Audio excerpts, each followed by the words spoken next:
Good morning, everyone. Welcome to Gulfstream today. Ron Nicoletti along with Ashley Mayu, and we have a fast main track today, but we have a good turf course this afternoon. We get some rain. Didn't have rain out west where I live, but I checked with Ashley. She said it was raining this morning, but the turf course certainly can use it. And the beautiful weather now today, I think Ashley will dry out pretty soon. You mentioned much needed rain. You mentioned the turf's going to really appreciate it. But yeah, you got lucky. I woke up this morning, I saw the rain, and I said, I'm going to go back to bed for another 20 minutes before I walk my dog in the pouring rain. So I had to sleep in a little bit, which I'm not going to complain about. I think that's the only thing good about living out west today, at least, that I didn't get any rain. So a fast main track, good turf course. It's really not going to really change much around here. As I said, just a beautiful day. And if you're a horse racing fan, you geeked out this weekend. I mean, with the Oaks today, of course, the Kentucky Derby on tomorrow on Saturday.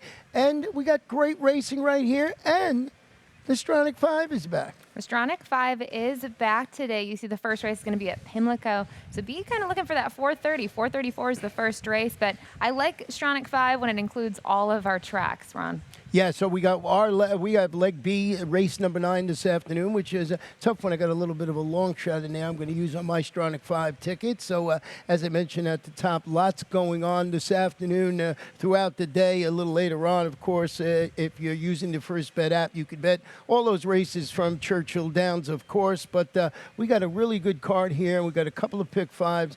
Let's take a look at your early ticket. Yeah, my ticket, I'm sticking with my $36. It hasn't brought me luck yet, though. In this first race, I went too deep. I used the number 5, 40 Flash, who has some early foot, and I think that could be to his advantage. But the number 8, Skywalking, this one's out of the George Weaver barn, going to drop from that maiden special weight level to maiden claiming game. I think that's a huge horse to use, and even money on the morning line. Race 2, I go 3 deep in here. I spread. I use the number 4, Rough Entry, first off the claim for Jorge Delgado. The number 5, Cozy My Boy. And the number 6, Kaminsky Park, which I have an interesting angle. I didn't put a trainer stat together, but I like this horse, and I don't want to be upset by this horse facing winners for the first time in that $20,000 claiming event. Then race 3, I used 2 horses, the 2 and the 6. And the 2, in my opinion, is the horse to beat. That's Swirling Candy. But I did use Katie Lee. I think this one's sneaky and has a little bit of a freshening under her belt. Race 4, 2 deep as well. I use the number 5, Lumberjack, and the number 9, Light Cruiser, who I believe you have some interest in as well. And then to wrap things off, I really didn't have a strong opinion. The number 6, Ampersand, is my top pick, but I also use the number 4, Officiating, and the 5, So Subtle. Yeah, we're exact agreement in that fifth race. And in the fourth race, we used the same couple of horses. Fourth race is where the Rainbow Six will start this afternoon. We'll tell you about that. We got $400,000 in that guarantee. We didn't even mention it at the top. That's how many things we got going on. So let's go to this first race. About 7.5 furlongs. Maiden claim estate bred 3-year-olds and up $25,000. And as we mentioned at the top, the turf course listed is good, so factor that in. We're going to have one scratch in here with the number 4. Not a lot of scratches once again on the card. Got some scratches. Most of those are main track onlys. Skywalking looks like the one to be. Yeah, I have a trainer stat here I want to kick off for George Weaver. Just looking at this horse I mentioned, it's coming from a maiden special weight level to a maiden claiming, and just looking at his runners on the turf with this angle over the last 3 years, he wins at 29%, so 8 for 28 in terms of wins, and he's in the money 54% of the time with $1.66 ROI. And I think you look at that effort last time out, I do think it was a step up from the dirt races. Now finished 6th, so the worst, I guess, in terms of finishes, missed the board once again, but only missed by 3 3/4 lengths and did make up some ground late. And then I noticed first-time gelding today. Yeah, first-time gelding coming back, and I love the work that George Weaver does. He's really good with this kind of class drops, and as you point out, just special weight to maiden claiming, very, very good. But for the 5, we got the same try today to start the day off. Not the same super, but 40 Flash is stepping up to the 25 level with that great equalizer on his side, and that is speed for Scott Acker, Jose Morales in the saddle. Looks like it's his horse. Best chance to me is to go out and try and steal the opener. Yeah, when you look at some of his other races on the turf, especially those 5 furlong races, he had not made the lead. He'd been usually pretty close to it. But since stretching out to 2 turns on the turf, he's been able to get to the front, and he's at least hung on for minor shares. I mean, you look at him 2 starts back, finished 3rd, beaten by 2 1/4. He was 88-1. And then, we really cut that price down last time, but he was still, underlooked in that spot. 17-1, he finished 4th, and he kind of got the same trip on that occasion, getting the same rider again today. I think he's just dangerous, even though he stepped stepping up to the 25,000 level. That was open 16s. You know, now he's against that state bred. I think he could be kind of tough in here if he makes the lead easily.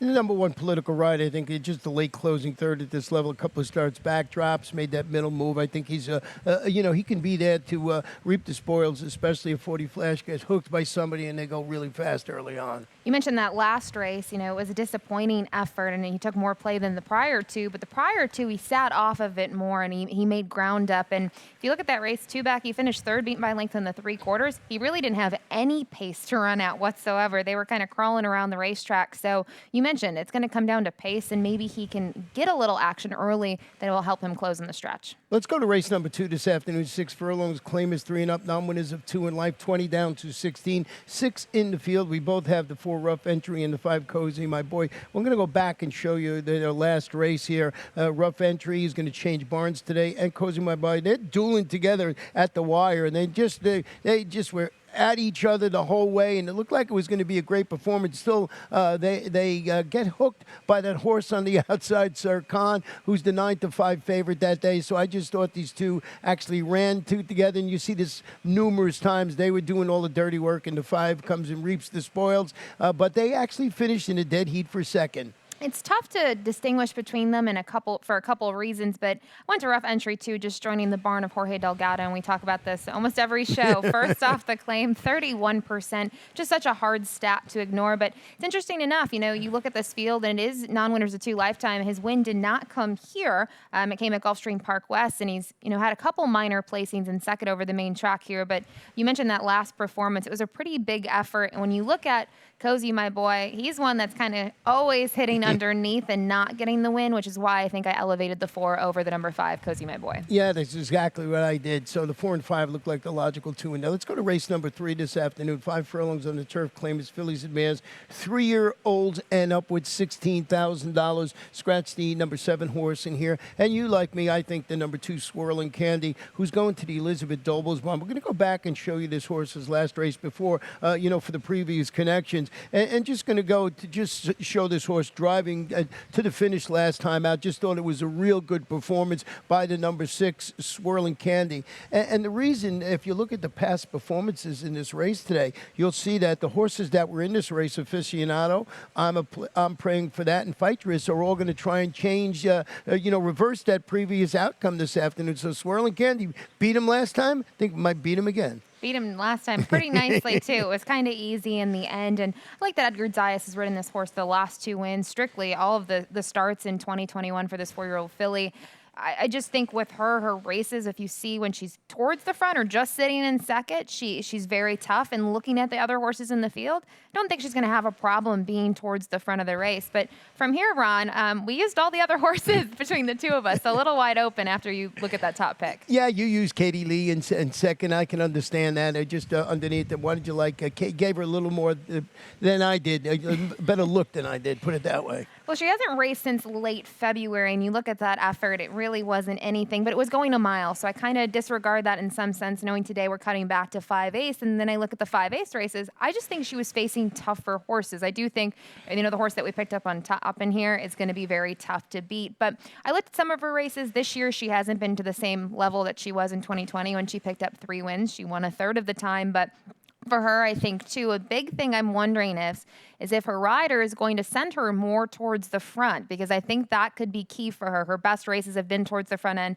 She hasn't been anywhere near the lead in the last couple. So just a little leery about her. I think she's got a shot if she can be more involved early. I really didn't know what to do, and I see you didn't use the number 1 Taylor's and Orber was given some time off. She's had this horse just cannot come out of the gate. Had just always trouble coming out of the gate, but I respect the connections. You got Paco Lopez. They put this horse on the bench. Maybe they turned it around. You got a strong gate rider. Got to deal with the inside post, but just cruise down the past performance. Trouble line at the start. So we'll see Taylor's and Orbit. You're looking for a little bit of a price with Paco. Going to be interesting to see if that horse goes off at 10-1 this afternoon. 4th race this afternoon, 1 mile in the 16th on the turf. When does the Rainbow Six start? It starts in race number 4 today. So we'll take a break. I thought it was an 8-race card. You're getting excited. Yeah, I'll be back in a minute.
Welcome back to Gulfstream today. Ashley has me back on track now. She said 9-race card. The Rainbow Six starts in race number 4. It's a mile and the 16th on the turf, which I was telling you before we took the break. Maiden claim was $350,000. Scratch the 2. $43.20 for me again today. Like you have your lucky number, I've had this lucky number for many, many years. I hit some every once in a while. I did go with the horses that you used, Lumberjack, Black Belt, but actually had Light Cruiser on top of my ticket. But I know you got some interest in Steak and Cheese for lunch and as a horse. And then in race number 5, a couple deep with officiating and ampersand. In race number 6, I really like Nitro Time today. I think this horse has a big shot in the 6, but I used Benjamin's also on the ticket. And then in the last race today, boy, what a tough race yesterday was. But I went with another long shot in here. I think 8 or 10 to 1 on the line. That is 10. Jazzy T comes out of a monster good race last time out. So I just thought that this one can run okay. Looking at your ticket, I'm excited to dig into those last couple races. Race 7A, we're kind of on slightly different pages there. We do use one horse of the same, but you mentioned that last race yesterday. All I know is when you pick long shots in the nightcap, I'm always paying attention because they always give it their all. They might not win all the time, but they do perform quite well. Yeah, I just thought that horse would go to lead, and that's exactly what it did, but couldn't hold on 30 to 1. But you know what? We live to fight another day, and that's what we're going to try to do a race here with the 4th race here today. I did go, as I mentioned, with a Light Cruiser's well-meant second at this distance. That was 2 starts back. Stretches out after bumping at the start prior to finishing 4th against 50 maidens, going a mile. Lisa Lewis, Paco Lopez added real estate this afternoon. I thought this horse, you have it on top too. So Light Cruiser, I thought was a major player in there. Lisa Lewis doesn't start a lot of horses, but she does a good job. The race 2 back was at the $35,000 level, as you mentioned. It was a pretty game second to miss by a length, and then stepped up last time to the $50,000 level, which I don't believe I used Light Cruiser in that race, but finished 4th, beaten by 4. But to me, the winner was kind of the classiest horse in the race. So I do think that horse we're going to see some decent things from. Lulu Boyle out of the Mark Casse barn. So to me, now at this $50,000 level, I think this race might be a little softer than that one. So I did use Light Cruiser on top because those last 2 efforts, this gelding's really turned it around. Well, you got the number 5 Lumberjack in second. I think he's got a good shot in here, stretching out to the mile and the 16th. They're rallying to finish 3rd and 2nd, respectively, against those 50 maidens. It's a gelded son of Declaration of War. I see that Declaration of War. I'm usually interested, Brett, to love this distance and beyond. Just finished in front of Light Cruiser last time out in that race that we talked about on April 2nd, but the effort 2 back was a 2nd place finish. And honestly, when you look at his past performances, the only time he's missed the board was at maiden special weight level. So he likes being in for a tag here. I just think looking at his last race, considering him and Light Cruiser are coming out of them, you have to use him. His last 2, they've been quite consistent. Now, the one thing I will say, he kind of hangs there, and I don't want to say he's a hanger. He's not a chandelier, as you would say, but he just doesn't have enough of a late punch, so that's why I used him underneath. Do you ever watch any of Monty Python stuff? I don't. Well, I'm dating myself, but they have a thing called the Lumberjack. It's one of the funniest things if you get a chance, watch it. But Steak and Cheese, does this have anything to do with soup and sandwich running tomorrow? I like all of those for meals. I love a Philly cheesesteak, and I do like, I'm trying to be healthier. I guess soup and sandwich might be a little better, but I like to clog the arteries. So I do have a stat here for Mike Maker because I'm looking for value underneath all the time, and I'm not sure Steak and Cheese can win today, but interesting angle. I looked at a little recipe I put together. First off the claim with maidens, dirt to turf. There's a lot of changes there. And so for Steak and Cheese, there's connections. Michael Maker, he wins at 22% on this angle. He's 6 for 27, 13 for 27 in the money. So 48% with a $1.79 ROI. So I'm thinking, hey, there's a good shot. Steak and Cheese can get a piece in here. Didn't show a whole lot on that dirt debut. It was going 7 ace, but he was kind of involved early and he flattened a bit, but he was picked up by Mike Maker, and now he's decided we're going to change things up. We're going to stretch out and try the turf, and it's worked for him in the past. I'm going to use Steak and Cheese underneath. Number 7 Black Belt I just used on the ticket, moves to the Mark Casse barn, debuts on the turf. Showed promise on the dirt, but I like the workout pattern up at Palm Meadows. Miguel Vasquez handling the stretch out today to 8.5 furlongs.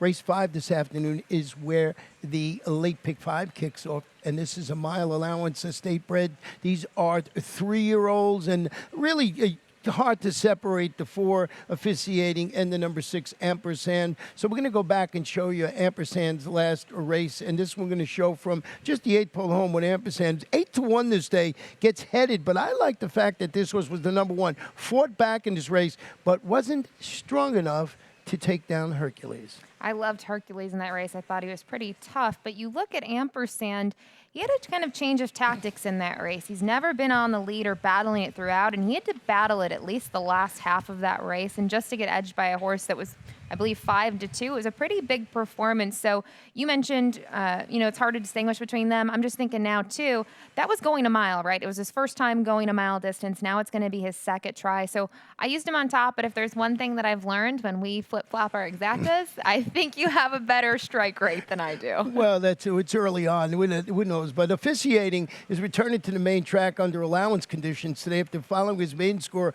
That's going the mile on the grass with that second-place finish beating the nose. That's their $100,000 sophomore turf going a mile into 16th up at Tampa. Bill Mott, he's got this horse running on the dirt today. I can't figure out why. Edgar Zayas, it's a Florida-bred son of Blame. Is that the reasoning? Maybe they just want to get a dirt race into him or a race into him before they ship him up north. I wasn't sure either. I mean, you look at his workouts at pace, and he does have a bullet coming into this race. But to me, his turf races, they've been really nice those last 3 races.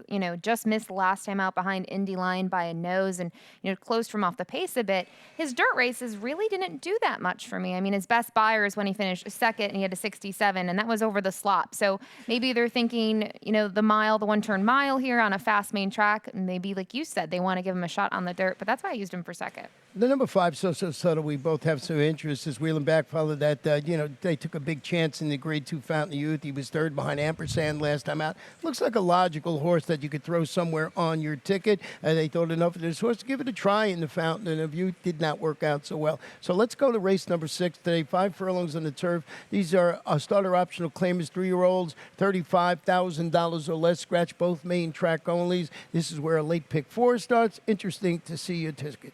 So for my late pick 4, I just went too deep in here. It was between the number 4, Spend Benjamins, and the number 6, Nitro Time. But I agree with you. I do think Nitro Time looks to be tough in here. And I've liked Spend Benjamins his last couple. I do think his effort last time out was disappointing, but maybe he can regroup in this spot. Race 7, I Spread. I didn't have too much of a strong opinion in here. Like the number 3, Luann, Chantel Sutherland's going to climb aboard for Kelly Breen, and this one's been claimed in both of her starts. So now she's joining in a new barn number 3, and she's looking to get her 3rd career win in start number 3. Also use the number 4, Tis Enough, and the number 5, Jade Empress. Race 8, I used a price on top. I will say the number 3, the Virginian, and the number 5, Captain Ron, named after you, I think. They look tough, but I do have some interest in the number 2, Complex System, who's 6-1 on the morning line, and my top pick. And then in race 9, I just went too deep in here. Went between the number 5, Flying Black, for Victor Barboza Jr., who I think this horse has some inconsistent form. Now going to try the turf for the first time, as well as the number 10, Jazzy T, who's a second-time starter. Made the debut on the turf last time out. Showed some early foot, but seemed to get tired in the stretch. So $18 for the late pick 4 today. Very affordable at race number 6. As you mentioned, I did go with Nitro Time. I actually believe this is my best bet of the afternoon. I'll tell you why. Dropping to the 35 level. Chased blistering fractions last time out before fading to finish 6th. That was in the Texas Glitter. Saffy Joseph Jr., Edgar Zayas atop, the 3-time winner at this level. If you look at those races, 3 consecutive turf sprints won when competing against this level of competition. So they stepped his horse up, got hooked in that duel. I think Nitro Time's a major player, but I, like you, using the number 4, Spend Benjamins on my ticket. Nitro Time, you mentioned that pace. It was brutally quick, and Nitro Time is a very fast colt himself, but to be kind of chasing the pace like that, not what he wants, because we look at his wins, all 3 of them, gate-to-wire fashion. So not ideal for him last time out. Now you mentioned that was in the Texas Glitter, dropping in, but the number 4, Spend Benjamins, 2 starts back, was a big price when he won at the optional, the 25 level. He was able to get to the front and take the field to win by a length. He beat Ensign Parker, who I know came back, and kind of not a great performance from him. But last time out at the 35 level, this one did not break the way you would have hoped for him. He finished 4th, beaten by 2 lengths, and I believe a stablemate had a better performance in that race. So see a rider change today, Chantel. We've talked. Chantel Sutherland's been doing quite well at the meet. So I think the big thing is going to be a sharp break for this one. So I used Spend Benjamins also in that pick 4. Yeah, number 3, Mamba on the 3, stepping up to face winners. Returned from a long layoff, about 10 months to defeat those maidens. It's Carlos David, Paco Lopez, sort of going to give that horse a look. But I think Nitro Time is a major player in there. This race number 7 is good. You spread. I think it's a wide open affair today. 6 furlongs, allowance, optional claimers, state bred, fillies and mares 3 and up. The tag is 12-5. Scratch the inside horse number 1. I went with the number 7 horse in here. You got further down Patrick's last. So I'll start with that one. Shows a pair of, I thought, screw-tightening workouts in preparation. First start since reeling off those back-to-back victories before going to the sidelines last October. Louis Roussel just having another great spring meet. He heads Lasix. He's got MCL Jaramillo going for the hat trick today. The maiden one was very impressive, was able to kind of dominate that field of 9 runners, and then to come back and win next time out from Gulfstream Park to Gulfstream Park West was good. I just used her further on my ticket just because it's been a while. I think some of these other horses have pretty decent recent form, but you look at the workouts, the last one wasn't a bullet, but 2 back was pretty sharp, 1 minute flat for the 5 furlong distance here. Yeah, you know, with that said, probably the horse that you have on top, Luann, is the one to beat and moves to the Kelly Breen barn. It has a lot of frequent flyer miles, this one here, between barns. Yeah, we might, you look at this, can't claim her today, so you get lucky there. It looks like Kelly Breen will at least have one more shot with her next time out, depending where she runs. But both of her wins have also been really impressive. I do think today is a class test. When you see her kind of debut for 12-5, you wonder what they thought they were working with. It was a pretty nice win, and Kelsey Danner decided to claim, and you see all the moves here. But I like just looking at both of her races. She's closed from off the pace. I don't know how many dimensions that she has on the racetrack, but I do think she could be pretty tough, and she just seems to be pretty sharp in the mornings. Well, tell me about the 5, a horse they did not use, Jade Empress. I know you had some interest in this horse. Now, this is a different move. Now we see this is also turf to dirt, but the big thing here is Jade Empress, unlike the other Bill Mott runner that we talked about earlier, didn't like the turf. I hate the turf race, and I don't think that she wanted any part of the turf. But you look at some of those other races, like 2 back, you see this one finished 3rd, beaten by 3 3/4 lengths. No decaf was second, but 3, I shouldn't say that, 3 starts back when this one broke the maiden. No decaf finished second there. So they've been kind of facing each other a little bit here and there. But I think the races for her, she could kind of get a good trip. I don't think she's going to be on the lead. I don't think she's going to be far off the pace. And the other horses that we've talked about, they're on the opposite ends of the spectrum. So I just have a feeling getting back on the dirt today and getting that perfect maybe setup, Jade Empress could be sneaky. Well, I can never catch Bill Mott, so we'll see how these things work out this afternoon. Race number 8, 5 furlongs on the turf. Allowance optional claimer 3 and up. The optional tag at 25. Scratch the 1 and the number 9. And the number 2 horse on top of your ticket, a horse we'll talk about in a couple of moments. But let's go back and talk about the old Captain Ron, who I have never been able to catch this horse on top of the ticket. We're going to show from the quarter pole. I wanted to ask you about this. He sort of bumps into a rival there. And I don't know if it affected him. It didn't look like it affected him. He tips out and he finishes, 3rd, and he looks like he was trying in the race and everything. That he's on his left lead there, and I just thought that I don't know if that affected him in the race or not for him to finish the way he did.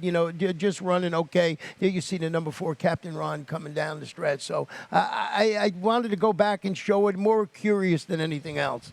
I don't think it really affected him, but I don't know. It is tough to tell. And just looking at his closing style, he does like to close a little bit from off the pace. And when he gets rolling, like you saw on the stretch there, he's grinding it out. He is closing the gap, but just settled for 3rd last time out. He missed by 1.25 lengths. And you look at the other horse in there, the Virginian, who just finished right in front of him. This is one that I don't think I used at all really in that day and finished a nice second, who, for me, those last 2 just falls flat a little bit in the stretch. Yes, the Virginia, makes his 3rd start of his current form cycle, vied for the lead and finished 2nd at this level and distance. Steve Caceres does an excellent job with 5 furlong turf sprinters. Edgar Zayas, really consistent gelding. I use your horse a little further down on the ticket, and that's Complex System. Lionel Reyes for my one and only pal there, Louis Roussel. Yeah, Louis Roussel, we flip-flopped. In the other race, I used him for 4th. You used him on top, so I switched it up here. I just think that you look at the last race, it was the maiden score. It was scheduled for the turf, and it was moved to the dirt, but was able to win. I know it was a compact field, so when you see that, you're like, not really sure what he really faced in that. But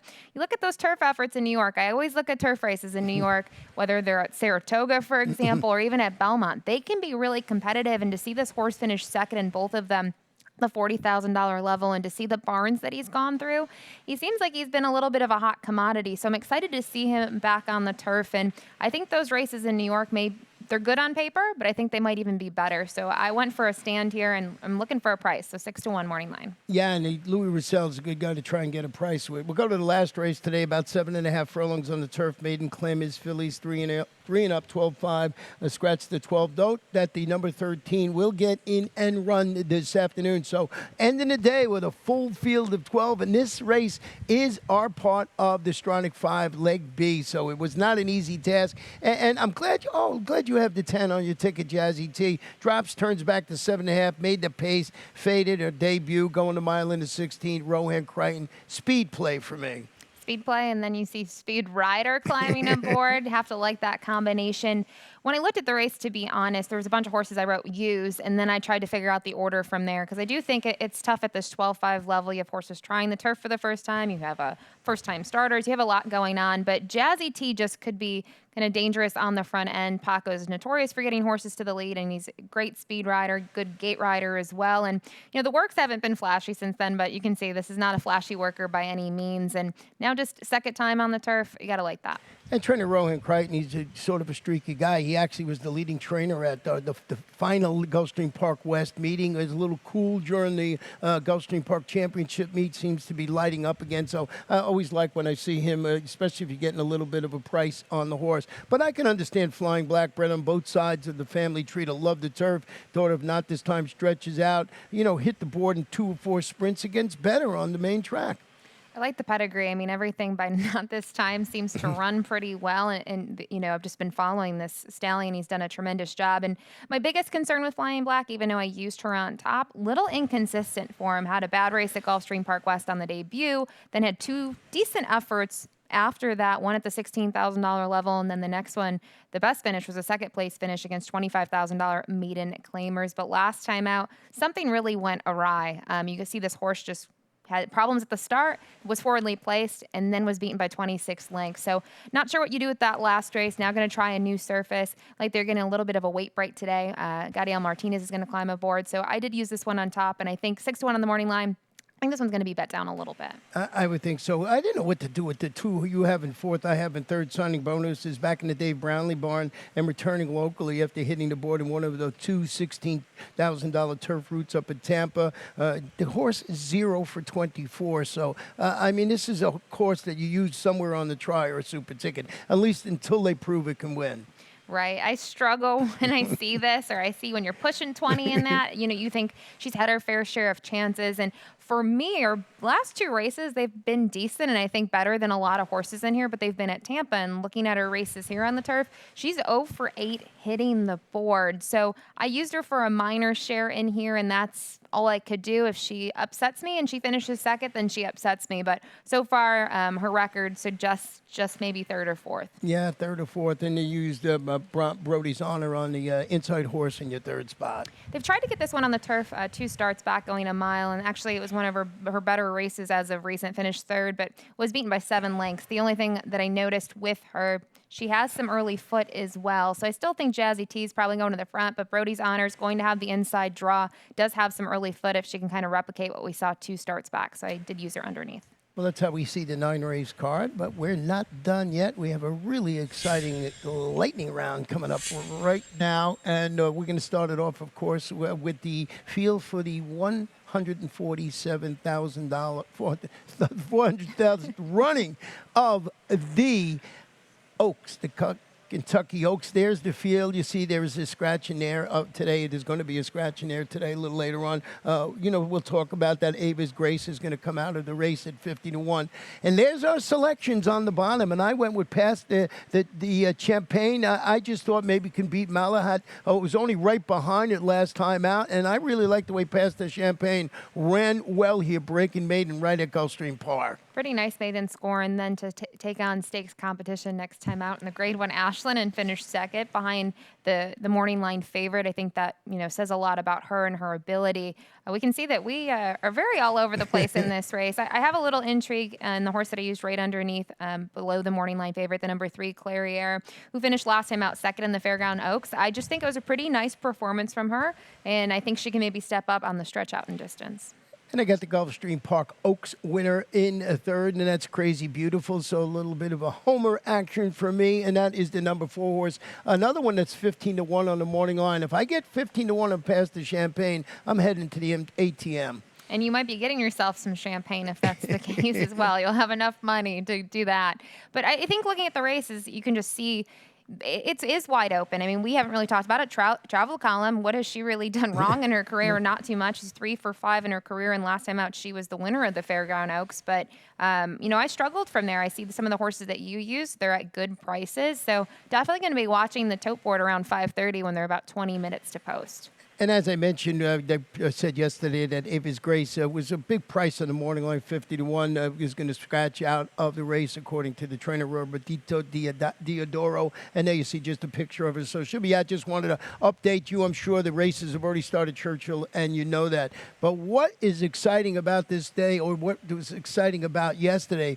was the apprentice jockey, Rene Diaz, winning his first race. And here you're going to see him coming down the stretch, and he's just a great performance. He was so excited, as you're going to see. You mentioned the excitement, and I also think there was the emotion with it, because when I watched the gallop out, you can see the fist pumping here, but when he started to, turn the horse back towards the winner's circle, it looked like he might have been having some tears and just seemed so excited and, blessed to get his first win here at Gulfstream Park. So hopefully this is just the first of many milestones for him. And there he gets the traditional dousing, of course, and that's always a lot of fun when you win your first race, if you're not aware. Talcum powder, water, and everything. And there's the big instigator, Paco Lopez, always in the middle of everything there. So congratulations to Rene Diaz. Always exciting. We said it a lot here in the summertime down in Florida, because we have a lot of apprentice jockeys that start their careers here, and when they get the win, it's always fun to watch. We're talking about the Gulfstream, the Kentucky Oaks, the Kentucky Derby tomorrow. We got some pretty nice races on tap for Saturday. I'm going to show you the field first of the big drama, and I just thought it was a good race to look at. I like Well Defined in there. I don't know if you handicapped it yet, but I'm going with 9-2. 7 furlong specialist. This is at 7 furlongs. You see this 4 Monforte. Just noticed that horse is also to run. That's a turf horse. Is entered to run on the turf on Sunday. I didn't really handicap too much into the race. I did skim over the past performances, and it's an 8-horse field, but I thought there are some horses maybe sneaky underneath. You mentioned Well Defined. I do like this one a little bit. Morning line favorite when you look at it. Kind of a 2-horse battle. 5-2 on Our Mercedes Boy and 3-1 on Old Chestnut, who's raced in some tough spots. So I think this is going to be a good stakes race, just like our other one will be too. Yeah, Old Chestnut likes to come from off the pace. There's a ton of speed in that race. And the other feature race on Saturday is the Honey Rider, and this is the $75,000 for the fillies on the turf course. And, just a really another nice race. Con Lima, of course, Todd Pletcher is going to be the overwhelming favorite in there at stakes placed. Con Lima, what a nice horse who's performed well on the dirt and the turf. And then you look from there, the other name that certainly loves South Florida is the number 4, Porque No, who 4 for 4 in those last starts has just been really impressive in all of her last 4 attempts here. Miguel Vasquez going to be in the saddle. So I think all eyes might be on Con Lima, but Porque No might be able to hold her own. Yeah, this can't wait to see. This one's, of course, going to be tested for Class and Stakes Company, but boy, has she been good for No. So that's how we see all the action starting today. The Kentucky Oaks a little later on, and, of course, tomorrow the Kentucky Derby. But you can see all the fun we're going to have here through the weekend. It's going to be a great weekend, Ron.